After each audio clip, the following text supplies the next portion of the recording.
Pluricentric Views towards English and Implications. For ELT in China. Assalamualaikum warahmatullahi wabarakatuh. Let me introduce myself. My name is Yulia Regi Magdalena, NPM 220240025.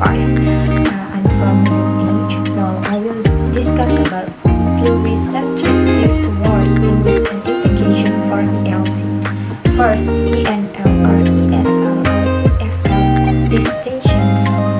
One of the early attempts to account for systematic variation in the way English is used by speakers in different parts of the world is a tripartite distinction between English as a native language or ENL, English as a second language or ESL, and English as a foreign language or EFL. There is no doubt that this ENL, ESL, EFL distinction has been helpful in certain contexts, but it has its shortcomings.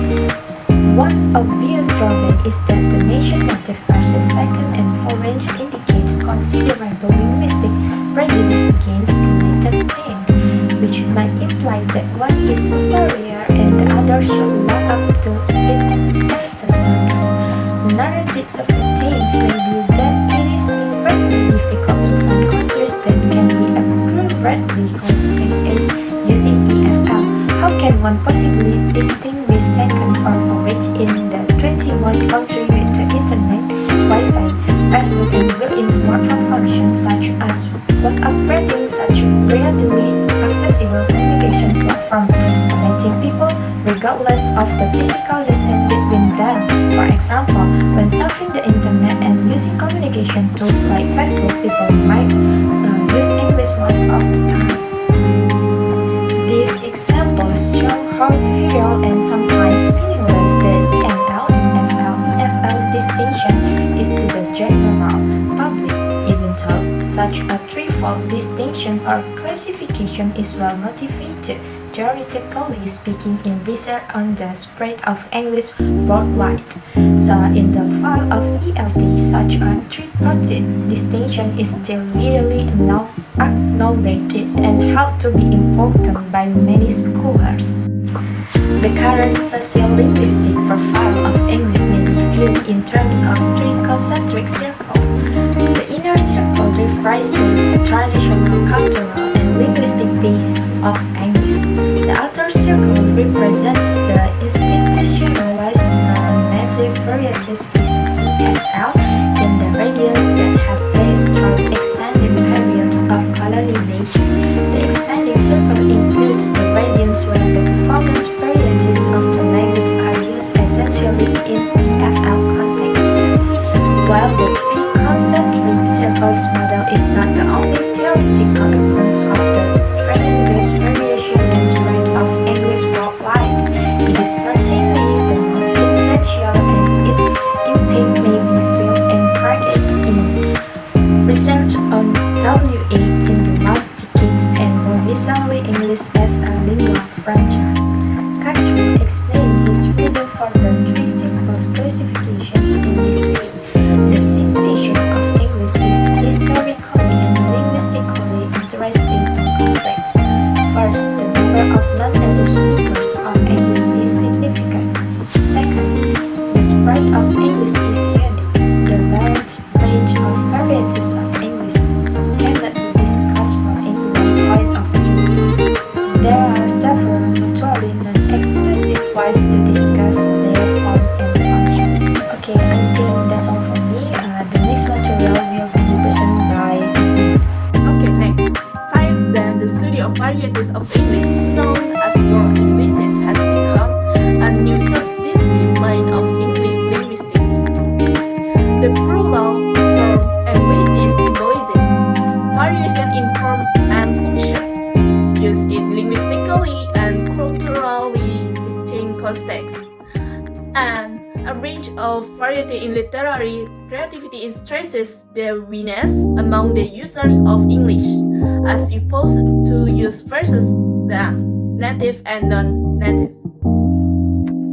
For decades, this has been considered an influential model. For example, Stephen Workman of English, Arthur Sicker world English and large circle model of English that accounts for the process as well as the outcomes of the period of English to date. However, this paper follows structure's model, where the inner circle refers to the traditional cultural and linguistic base of English, namely the USA and the UK, Canada, Australia, and New Zealand.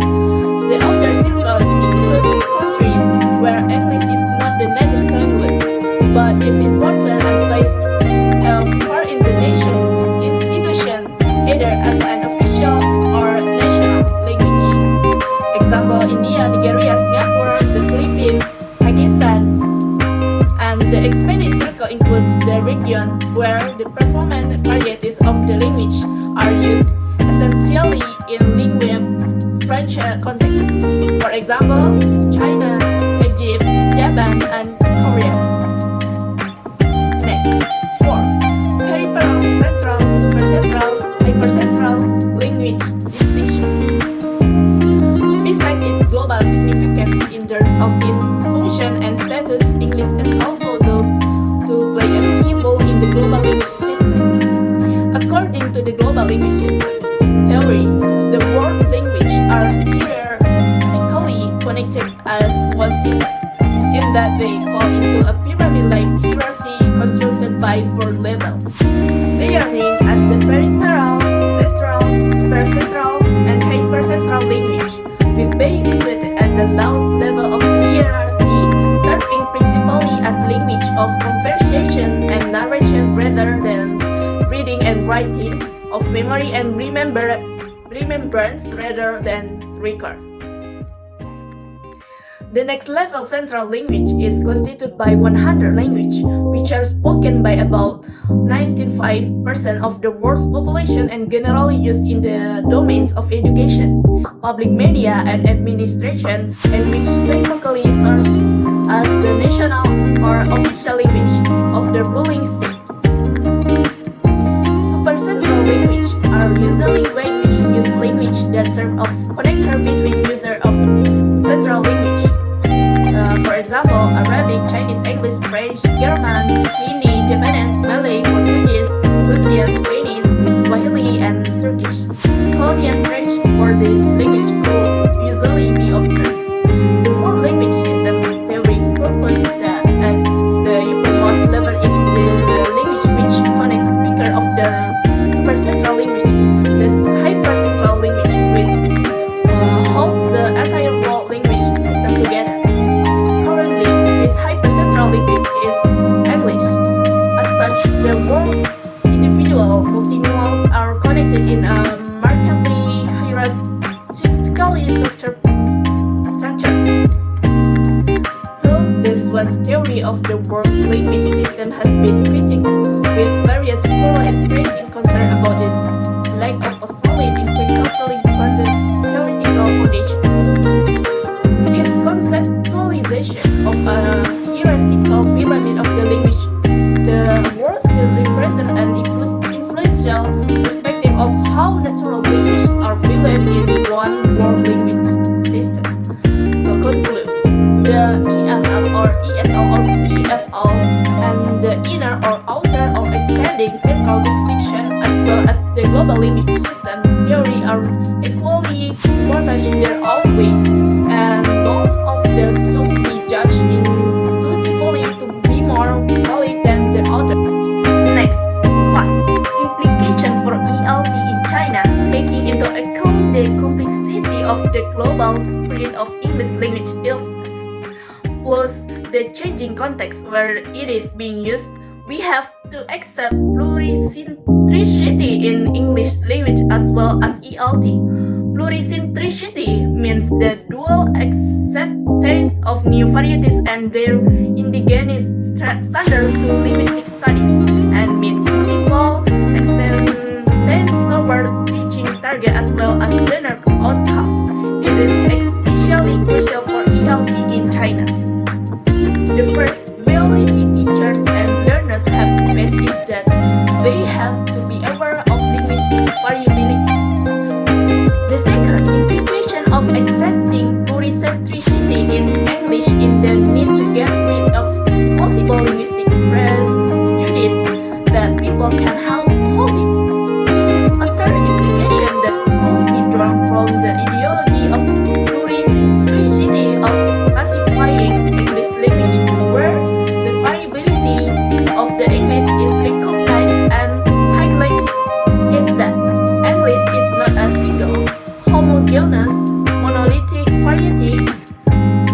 Some linguistic paradigms today provide the possibility of recognize the pluricentricity, which swing users of English in China in easing their way of learning to use the language.